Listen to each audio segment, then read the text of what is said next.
Kalau lu ketemu gue 2 bulan yang lalu dan tanya, Bray, kira-kira kalau lu mati sekarang, lu bakal masuk surga atau enggak? Jujur aja jawabannya kemungkinan besar bakal enggak. Bukan karena gue terikat sama dosa, tapi karena ada satu hal yang gue lihat banyak Kristen muda gak sadar tentang imannya mereka, termasuk gue waktu itu. So, welcome to the Prayer, Bible, and Jesus podcast, dimana kita bisa bertumbuh bareng di dalam imannya kita lewat Prayer, Bible, and Jesus Christ. Jadi, ini episode 1. This is my first time ever shooting a podcast. Gue nggak tahu apa yang gue lakuin sejujurnya. Waktu gue bikin video ini gue keteteran banget. Ini juga bukan pertama kali gue coba rekam video ini. Tapi I believe that the Holy Spirit has a message. Gue percaya kalau melewatin waktu ini kita bisa bertumbuh bareng di dalam imannya kita. Topik hari ini adalah how to build a relationship with God. Jadi sedikit cerita gue sendiri aja. Sekitaran 2 bulan yang lalu, buat beberapa bulan gue ngalamin musim dimana gue hidupnya itu rasanya kayak lukewarm banget di dalam imannya gue. Jadi ada momen dimana gue bilang kayak, like, Lord, I love you Jesus. Kayak gue sayang Tuhan. Iya, gue datang ke ibadah, gue doa, gue baca Alkitab. Tapi at the same time, gue rasanya itu kayak gue gak ngehidupin imannya gue. I was saying I love you Jesus. Gue bilang kayak, oh Tuhan, gue sayang sama kamu. Tapi cuman dibilang doang, sejujurnya aja ya. And ada momen-momen yang mungkin terlihat remeh, tapi hal-hal seperti kayak contoh sleep schedule-nya gue hancur dikarenakan ya gue terlalu distract sama hal-hal yang bukan Tuhan. Ya, for context, gue sekarang kayak kerja di sebuah perusahaan startup AI, dan perusahaannya gue puji Tuhan lumayan longgar ya. Kita itu bisa masuk ya sekitaran let's say jam 10, jam 9. Gue biasanya masuknya jam 9, dan kan gue tinggalnya deket banget ya. Jadi gue bangunnya itu lumayan mepet dulu sama waktu gue masuk ke kantornya gue. So, ada hari-hari berbulan-bulan sebenarnya dimana gue itu kayak tidur jam 2 malam, tidur jam setengah 2 malam, cuman scrolling aja di HP-nya gue. Dan ya baru lah sekitaran kayak sebelum gue tidur baru gue buka Alkitab, gue baca firman. Itu pun juga gue nggak terlalu mendalam ya di firmannya. Gue rasanya kayak gue cuman jadi Kristen checklist doang sejujurnya. Ibaratnya kayak, oke, gue sebagai Kristen yang baik, gue sebagai Kristen yang sayang Tuhan, gue butuh buka Alkitab, gue butuh baca Alkitabnya gue. Ya udah gue baca, tapi gue gak beneran tafsirin. Gue gak beneran tanya, oke Tuhan, Tuhan kepingin ceritain apa ke aku lewat Alkitab, lewat firman ini. I never did that. Jadi gue cuman ya udah baca sebelum tidur, malam banget udah jam 2, ya udah tutup buku, doa, Tuhan thank you for everything today. Gue tidur. Ya udah, besok bangun mepet banget sama jam masuk kantor. Gue bangun, mandi, pergi ke kantor. Ya udah nggak ada waktu lagi buat ibaratnya spend time with the Lord. Dan itu hal-hal seperti itu yang mungkin terlihat kecil ya, kalau dilakuin setiap hari itu bikin our relationship sama Tuhan itu pelan-pelan hancur. Dan ini tuh ada sebuah titik balik ya, karena puji Tuhan banget I have godly friends. Mereka ngarahin gua, mereka sayang sama gua, and I'm just grateful buat mereka. Mereka itu ada menginspirasi gua buat bangun pagi. Ini setelah gua ada gue lupa sih ini setelah gue ceritain atau enggak, tapi eventually gue ceritain ke mereka tentang my own lukewarmness and my experience. Tapi karena mereka ceritain pengalamannya mereka, kayak bangun pagi, spending time with the Lord first setiap pagi ya kan, gue jadi terinspirasi buat lakuin itu. Dan long story short, singkat ceritanya, gue cobain. Itu kan sekitaran hari Sabtu, karena gue ketemu temen-temennya gue itu ya kebanyakan di hari Sabtu, which is ibadah youth di gerejanya gue. I digress anyways. Senin ya, waktu mau masuk kerja lagi ya gue langsung decide kalau gue oke, let's try this. Gue kepingin bangun pagi, gue kepingin spend time sama Tuhan dulu sebelum gue fokus ke apapun. Entah itu kerja, entah itu keluarga, entah itu masalah-masalah yang gue punya waktu itu, entah itu mungkin dosa-dosa yang ngikat gue waktu itu, I don't care. Pokoknya gue kepingin coba bangun pagi to spend time with the Lord first. Dan ya singkat cerita, set an alarm sekitaran jam 7 waktu itu. Gue maksain dirinya gue buat tidur sekitaran jam 11, walaupun ya lu tahu sendiri lah, ibaratnya kayak kalau orang udah kebiasa tidur jam 1, jam 2, mana ada, atau gak gampang buat orang itu kayak tiba-tiba langsung switching sleep schedule-nya mereka kan. Tapi by the grace of God, puji Tuhan, gue dibolehin sama Tuhan. Gue tidur jam 11, nyenyak banget. Atau nyenyak ya? sedikit lupa sih antara nyenyak atau enggak. Kayaknya nggak nyenyak sih. Ya kayaknya nggak nyenyak, tapi it's fine, I did it anyways. Pasang alarm jam 7, tidur nyenyak, tidur gak nyenyak. Terus I woke up the next day. Jam 7, gue itu ada kayak atap di mana gue suka worship sama Tuhan. Ya udah, I decided gue ambil gitarnya gue. I had nothing. Gue belum pegang HP-nya gue selain matiin alarm. And I just worship the Lord di atas genteng itu. Dan sesuatu yang indah terjadi ya di dalam hidupnya gue setelah itu. Walaupun mungkin terlihatnya itu kayak biasa aja, kayak ya udah bangun pagi and spend time with the Lord. Tapi jujur aja, mata pandangnya gue itu sangat amat beda sejak hari itu. And a change happened within my heart. Sesuatu perubahan terjadi di dalam hatinya gue, dimana ini mungkin terdengar klise sedikit, but everything that I saw, semua yang gue lihat itu kayak berubah total.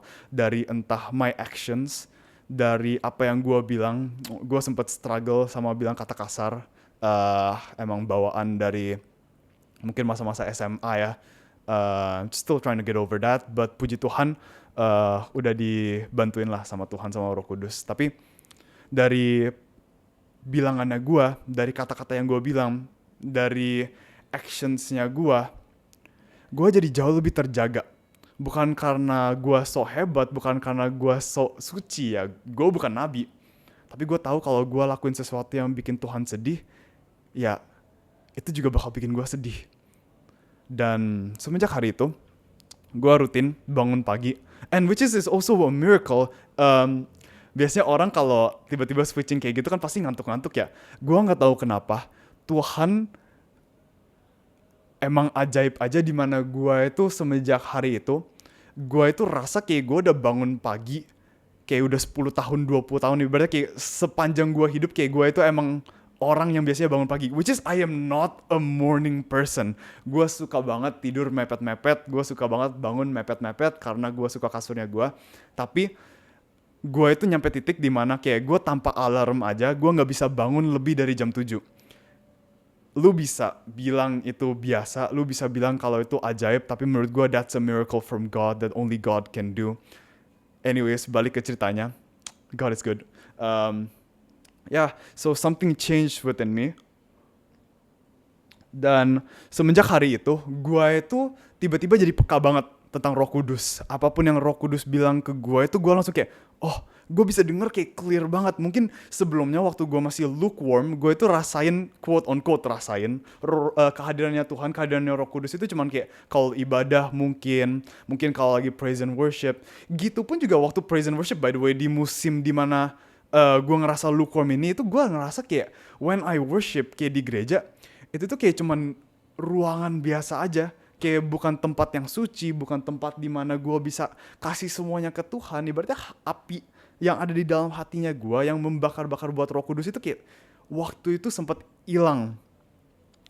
Tapi semenjak hari ini, gue jadi peka banget tentang apa yang Roh Kudus kepingin di dalam hidupnya gue. Gue setiap kali doa ke Tuhan itu kayak langsung dijawab. Mungkin bukan kayak masalah atau hal-hal seperti itu ya, tapi ibaratnya kayak hal-hal gue doa ke Tuhan, kayak gue mau puasa apa, Tuhan langsung kasih tahu kopi. Itu hal-hal yang kayak tiba-tiba gue jadi peka banget tentang apa yang Roh Kudus mau di dalam hidupnya gue. Gue dapet kayak banyak banget renungan. I like to keep notes di dalam HP-nya gue juga. But anyways, satu hari setelah gue kayak mungkin sekitaran seminggu bangun pagi, worshiping the Lord first, ya kan, baca Alkitab juga. Ada satu momen di mana gue lagi di kamar mandi. Biasanya Tuhan suka kasih kita kayak renungan atau ibaratnya kayak pikiran penting itu kalau kita lagi di kamar mandi. I don't know if that's just me. Mungkin itu kayak di kalian juga sering. Tapi gue kalau salah waktu itu lagi sikat gigi. Lagi just having a good time. Gue habis praise and worship, abis worshiping the Lord, good mood. Tiba-tiba Tuhan, waktu gue lagi sikat gigi, ibaratnya kayak tusuk pisau ke dalam hatinya gue. Tuhan itu bilang, you call me father, but you treat me less than a beggar. Mungkin gue bisa jelasin sedikit konteksnya, kenapa Tuhan bilang itu. Tapi saat gue dengar kata-kata itu di dalam hatinya gue langsung kayak, oh Tuhan, I'm so sorry. Alasan kenapa Tuhan bilang itu ke gue, itu karena ya let's say contoh, kita itu ketemu pengemis, atau mungkin ada orang yang butuh bantuan kepada kita, mungkin anak kecil di depan Alfamart, hal-hal kayak gitu itu kita lihat di tengah harinya kita. Mungkin kita lagi habis dari gereja, kita kepingin nyemil di Lawson or something, atau mungkin kita lagi habis pulang kantor, kita ketemu orang yang lagi butuh bantuan, ya kita kasih. Let's say for example kita bayarin makan, atau mungkin kita kasih duit sedikit, ya kan, anything. Tapi pengemis itu, beggar itu, orang yang kita butuh bantuin, kita ketemu ya pengen di tengah harinya kita, atau mungkin di pagi hari, atau mungkin di sekitaran sore hari, ya kan. But when it comes to God, kita ketemunya cuman abis, atau cuman sebelum kita mau tidur. Dan waktu Roh Kudus bilang itu ke dalam hatinya gue langsung kayak, oh man, Jesus, I'm so sorry. Dan gue bikin komitmen sama Tuhan dari hari itu, God, tolong hidupnya gue jangan sia-sia. Kamu udah mati di atas kayu salib buat menebus dosa-dosanya aku. Kalau aku masih hidup kayak gini, mendingan kamu gak usah mati aja di atas kayu salib. It would be much better for you to just stay alive and let me die. Because I'm not worthy of your sacrifice. I'm not worthy of your just goodness and your love in my life, God. Tapi di situ, Tuhan bilang, kalau aku rela mati di atas kayu salib, masa aku gak punya rencana yang baik buat kamu? Ya, Tuhan baik ya. Dari situ gue bikin komitmen sama Tuhan, God, I want to build a relationship with you. God, Tuhan, aku kepingin hidup ini tuh dipakai sepenuhnya buat kamu ya Tuhan. Gue gak kepingin lagi, ibaratnya masukin Tuhan ke dalam schedule-nya gue, tapi bener-bener itu bangun schedule-nya gue itu keliling Tuhan, atau seputar Tuhan. Let God be the center of it all. Itu apa yang gue bilang ke Tuhan. Dan puji Tuhan, ever since, iman gue balik, jiwa gue bangkit. Dan disitulah gue pertama kali rasain the importance, how important. Kita bisa bilang important ya, tapi ini bener-bener important. Relationship sama Tuhan itu kayak apa. Dan alasan kenapa gue bilang relationship sama Tuhan itu sangat amat important itu karena kalau kita liatin Bible verses, kayak contoh Matius 15 ayat 8, atau gue sendiri baca NIV, so izinin gue baca pakai Inggris. Matthew 15 verse 8. These people honor me with their lips, but their hearts are far from me. Kita itu bisa bilang kalau kita sayang Tuhan, tapi kalau kita selidikin hatinya kita sendiri, apakah kita sesungguhnya benar-benar sayang, benar-benar mengasihi Tuhan? Soalnya itu jujur aja teman-teman, speaking, ngomong, itu tuh gampang banget. Tapi buat bener-beneran take action to prove that you love God sepenuhnya, entah itu dengan benerin sleep schedule, prioritizing God, itu tuh susahnya minta ampun. Puji Tuhan, gue dibantu oleh Roh Kudus, and Roh Kudus itu sangat amat ajaib ya, berkali-kali di hidupnya gue, percaya juga berkali-kali di hidupnya teman-teman. Roh Kudus itu hebat, dan gue dibantuin buat ada transformation yang sangat amat 180 derajat. Tapi again and again di dalam hidup ini itu kita diingetin lagi sama Tuhan kalau ya ngomong aja itu gampang, tapi beneran take action, ambil kehendak itu susahnya minta ampun, ya kan?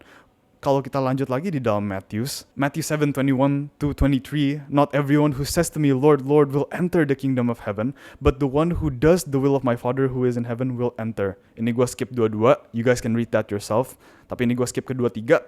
And then I will declare to them, I never knew you, leave me, you who practice lawlessness. Sekali lagi, we can claim to love God. Kita bisa bilang kalau kita sayang sama Tuhan, dan kita bisa bener-bener hidupin hidup Kristen, baca Alkitab, renungin firman, hal-hal seperti ini. Tapi kalau kita gak punya hati buat Tuhan, kalau kita sesungguhnya tidak jalanin hidup atau relationship bareng Tuhan, saat kita dijemput sama Tuhan kembali, Tuhan gak bilang welcome back, tapi Tuhan kemungkinan besar bakal bilang away from me, for I never knew you. Dan kalau kata-kata ini gak membuat hati kita drop sebagai Kristen, you need to check your faith. Kalian butuh cek imannya kalian. Bayangin kalau seumur hidupnya kita, dari sekarang sampai kita mati, mungkin ada yang bisa hidup sampai umur 80, mungkin diberkatin sampai mungkin lebih dari 100, atau mungkin ada juga yang 40-an, 50-an, entah, pasti masih panjang hidupnya kita kalau Tuhan bolehin. Bayangin kalau kita udah hidup segitu panjangnya, ya kan? Kita praise God, kita puji Tuhan setiap hari. Haleluya, you have been so good to me. Tapi di akhir semua itu, Tuhan bilang, away from me, for I never knew you. Kalau itu gak bikin kita takut sebagai Kristen, kalau hati kita segitu keras, ya sesungguhnya gue berdoa kalau kita itu bisa cek hatinya kita sendiri. Kalau kita bisa selidikin hatinya kita, apakah kita sesungguhnya sayang sama Tuhan? Apakah kita sesungguhnya itu hidupnya kita itu buat Tuhan?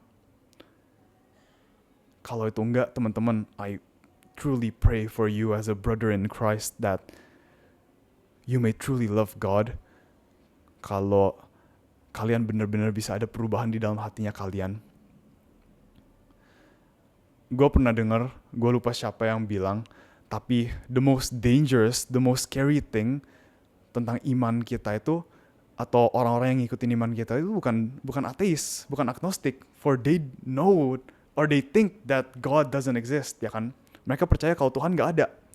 Yang paling serem itu orang-orang yang ke-deceive. Orang-orang yang kira, oh mereka kenal Tuhan. Orang-orang yang kira, oh aku ngikutin Tuhan sepanjang hidupnya aku. But they don't truly worship God. Mereka gak beneran kenal Tuhan secara one-on-one intimate relationship. Mereka gak punya hati buat Tuhan. Itu yang paling serem. Karena di posisi itu sangat amat gampang buat hati kita itu keras. Contoh, kita di-warningin sama ketuanya kita di dalam gereja, gembala-gembalanya kita, entah itu cell leader, entah itu pastor, mungkin kalau kenal. Dimana kita di-warning, seharusnya kamu kalau percaya sama itu, kamu jangan lakuin itu. Atau let's say for example, apa yang kamu lakuin itu gak sesuai firman lo, kamu harus hati-hati. Dan bayangin aja kita balas kayak, enggak aku tahu firman kok. Enggak kan itu gak ditulis di dalam Alkitab, kan boleh-boleh aja kalau kayak gitu. Check your heart. Itu sesuatu yang sangat amat serem. And that is, kemungkinan besar itu posisi terburuk kita bisa ada sebagai Christian. So check your heart sekali lagi. I know gue bilang check your heart berkali-kali ya. Tapi this is very very important. Karena sejujurnya aja, this is quite off topic, tapi di generasinya kita, di gerejanya kita, bahkan mungkin bukan cuma generasinya kita, tapi generasi ayah ibunya kita, generasi oma opanya kita, sejujurnya half of the church is not ready for the second coming. Half of the church is not ready when Jesus comes.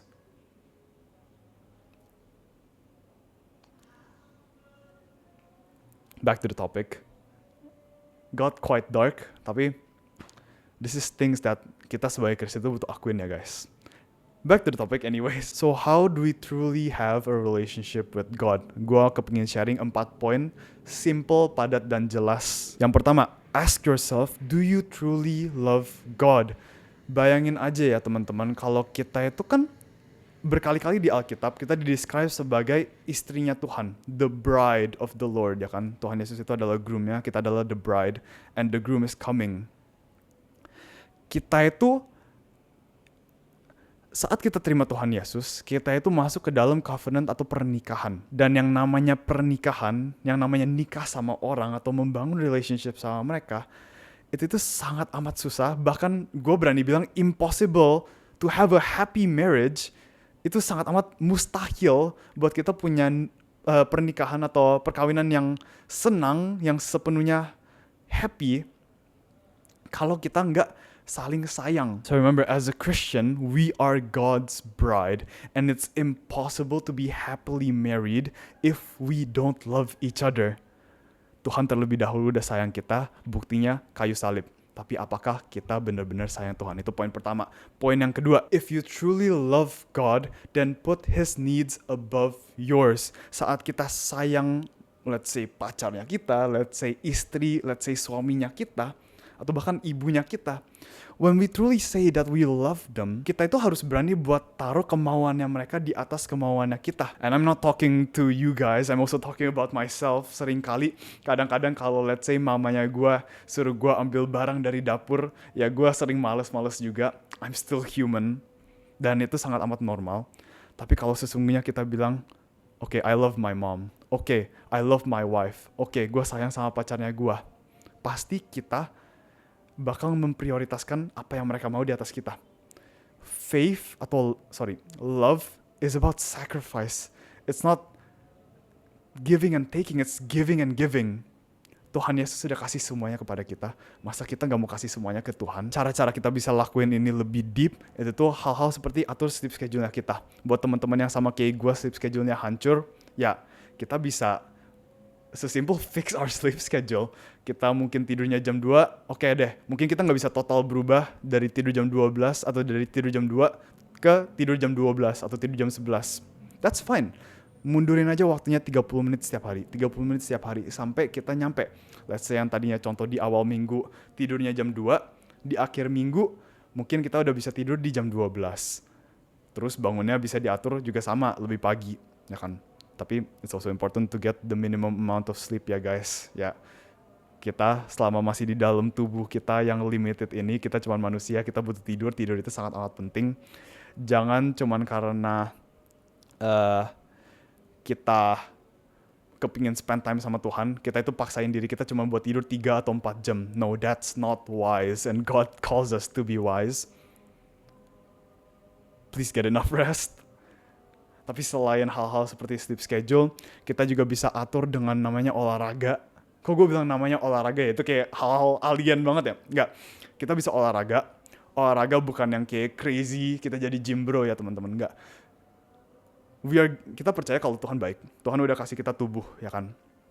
Walaupun kita ibaratnya gak ada harganya, Tuhan kasih kita nafas kehidupan. Tuhan kasih kita harga yang kita cuma bisa ketemu di dalam Dia kasih kita tubuh yang sehat, ya kan?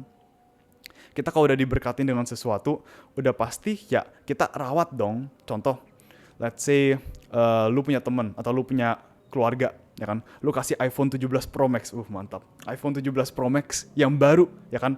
Belum ada lecet, belum ada jatuh apapun, baru dibuka boxnya di depan matanya mereka. Lu kasih ke mereka, bilang, tolong jagain dong, gua kepingin ke toilet, ya kan? Let's say kepingin mandi. Ya udah, kasih. Balik-balik tiba-tiba HP-nya lecet, baret, wallpaper-nya nggak jelas, udah diganti-ganti di otak-atik, tiba-tiba ada virus di dalam HP-nya. Kan that's not wise, that's not very nice of you, right? Kan itu nggak enak. Ya sama kayak kita. Kalau kita udah dikasih sesuatu sama Tuhan seperti tubuh yang Tuhan sudah berkatin kita, let's treat it well. Gue kepingin ajak buat kita ya bisa olahraga. Something that I've been doing recently, itu gue ambil waktu buat jalan sama Tuhan. Jadi tanpa HP, just jogging terus ya jalan kaki bentar. Di situ ya gue nggak cuman diem aja, tapi ya gue doa. And this is something that I do. Gue kepingin ajak teman-teman juga buat lakuin ini di dalam kehidupan sehari-hari. Karena ini tuh kayak, wah, it's really really life changing. Tapi gue suka ambil these prayer walks. Jadi setelah gue jogging, gue jalan bentar. Saat gue jalan ya gue berdoa ke Tuhan. Gue berdoanya itu sambil ngomong. Bukan cuma di dalam hati, tapi saat lu beneran ngomong tentang apa yang lu ngalamin, apa yang lu kepingin doain, entah itu let's say acara gereja atau apa, something magical really really happens. Dan Roh Kudus itu sangat amat ada di situ buat gue. And I believe that He's there for you too. Gue percaya kalau Roh Kudus juga ada bersama kalian. So guys, jujur aja coba try to take these prayer walks. It's great. Tapi itu poin kedua. Poin ketiga, don't live faith and life separate. Karena bayangin aja ya, kita punya istri atau sekali lagi mungkin kita punya pacar, ya kan? Nah, tapi pacar ini atau istri kita cuma bilang, oh I love you. Mereka cuma peluk kita, mereka cium kita, cuman kalau kita ada di dalam rumah. Tapi kalau let's say kita lagi ada di acara luar, kita lagi ada kumpulan keluarga di mana ada banyak orang yang melihat, mereka itu rasanya itu kayak jauh banget dari kita. Mereka itu kayak nggak ngakuin kalau kita itu pasangannya mereka. Apakah itu nggak bakal bikin kita sakit? Dan apakah itu nggak bikin kita merasa lebih jauh dari pasangannya kita? The same with God. Sekali lagi, di Alkitab berkali-kali kita di-reference tubuh Kristus, the church, gerejanya Tuhan. Itu ibaratnya kayak the bride of the Lord, ya kan? Saat kita nggak akuin imannya kita, saat kita nggak hidupin imannya kita di depan orang-orang, dan kita cuman hidupin imannya kita kalau kita sendiri doang, menurut kalian, apakah itu bakal bikin kita lebih dekat sama Tuhan, apa itu bakal bikin kita lebih jauh dari Tuhan? Bisa dijawab sendiri. Dan poin keempat, poin terakhir, dan menurut gua, so far poin 1 sama 2 itu kan lumayan private ke diri kita sendiri, what we can do internally. Poin ketiga mulai eksternal, kalau kita itu gak boleh pisahin faith sama hidupnya kita sehari-hari jadi dua yang pisah, harus jadi satu. Nah, poin yang keempat ini ngajarin kita gimana cara kita bisa menghidupin poin ketiga ini, yaitu kalau kita lihat kisah Petrus di di Yohanes 21 ayat 15, agak panjang. Tapi pasti kalian tahu, ini cerita di mana Tuhan Yesus setelah Petrus menyangkalnya dia 3 kali, Petrus ke laut, dia mancing, gak dapet ikan. Tiba-tiba Tuhan Yesus ada, dia dapet ikan, dia balik ke Tuhan, mereka makan bareng. Setelah mereka selesai makan, Tuhan Yesus bilang, Simon, bukan Petrus lagi. Simon, apakah kau mengasihi aku? Ya kan? Petrus jawab, ya Tuhan, aku mengasihimu. Ini I'm paraphrasing, sorry, soalnya lumayan panjang, kalian bisa baca ini sendiri, karena ini kisahnya itu sangat indah. Tapi saat Tuhan Yesus tanya ke gue kayak banyak stumble di kata-katanya gue. Saat Yesus bilang ke Petrus, apakah kau mengasihiku? Si Petrus bilang, ya Tuhan, aku mengasihimu. Tuhan Yesus gak berhenti di apakah kau mengasihiku. Tuhan Yesus berhenti di gembalakanlah domba-dombaku. Nah, I know what you're thinking. Tapi Brian, gue bukan Petrus, gue bukan nabi. Apakah gue layak buat memimpin? Apakah gue layak buat gembalakan domba-dombanya Tuhan? And I say to that, ya layak aja. Kan Petrus menyangkal Tuhan, kita menyangkal Tuhan gak? Jawab sendiri, itu buat teman-teman yang nonton. Tapi kalau kita lihat lebih dalam lagi di dalam firman-Nya Tuhan, setelah kisah ini berlalu, kan Petrus itu jadi paus pertama, ya kan? Dan dia itu lewat surat-surat, dia itu suka ngomong sama ibaratnya church leaders atau ibaratnya gereja-gereja lain, ya kan? Di 1 Petrus 5 ayat 1, 2, 3, menurut gue ini itu jadi salah satu verse yang kasih gue jawaban tentang pertanyaan itu, apakah kita itu layak untuk memimpin atau ibaratnya itu menggembalakan domba-dombanya Tuhan. Di saat itu waktu gue renungin, gue itu tanya ke Tuhan kan, kayak Tuhan, tapi jujur aja ya dari apa yang gue lihat sendiri, banyak anak-anak itu masih belum siap buat jadi gembala, mereka itu belum siap buat memimpin, ya kan? And that's right, pasti ada prosesnya, ya kan? Tapi Tuhan Yesus arahin gue ke 1 Petrus 5 ayat 1, 2, 3. Kalian bisa baca 1 sama 2, tapi gue kepingin jelasin yang ketiga dulu, soalnya yang 3 itu yang menurut gue itu kasih jawaban ke gue sendiri. Tapi kurang lebih di verse 1, Petrus itu address ke orang-orang gereja ini, be shepherds. Jadi itu kenapa gue dapat koneksi dari kisah Yohanes ke kisah Petrus ini. Tapi di verse ketiganya, Petrus itu bilang, be shepherds, ya kan? Not by lording, but by leading in example. Lebih khususnya lagi dia bilang by being examples to the flock, ya kan? Dan walaupun menurut gue gak semua orang siap buat jadi pemimpin, walaupun itu ada prosesnya sendiri, ya kan? Kita itu saat Tuhan Yesus tanya, apakah kau mengasihiku? Apakah kau mengasihiku? Tuhan Yesus saat bilang gembalakanlah domba-dombaku, Tuhan Yesus itu maksudnya itu bukan buat bener-bener memimpin, jadi ketua sel, jadi pastor. Tapi apa yang Tuhan kepingin kita lakuin sebagai Kristen adalah untuk lead the flock by example. Entah lewat doa-doanya kita, entah lewat relationship-nya kita yang kita show openly kepada teman-temannya kita saat kita di gereja, saat kita di sekolah, saat kita di kerja. Dari perkataannya kita, di mana tadinya mungkin kita ngomong kata kasar, kita mulai nge-sensor dirinya kita sendiri, kita udah gak bilang kata kasar lagi. Dari actions itu, saat kita memakai panji-panji Tuhan, saat kita pakai baju di mana I love Jesus, tulisan besar-besar, Tuhan itu dimuliakan. Dan di situ kita jadi shepherds of God's flock by example. Dan kurang lebih itu poin 4, very very simple. Semoga dari 4 poin ini kita bisa bertumbuh bareng, kita bisa belajar sesuatu. Gue pengen tekanin lagi sebelum kita tutup, kalau kata-kata be gone from me for I never knew you itu gak bikin kita takut sebagai Christian.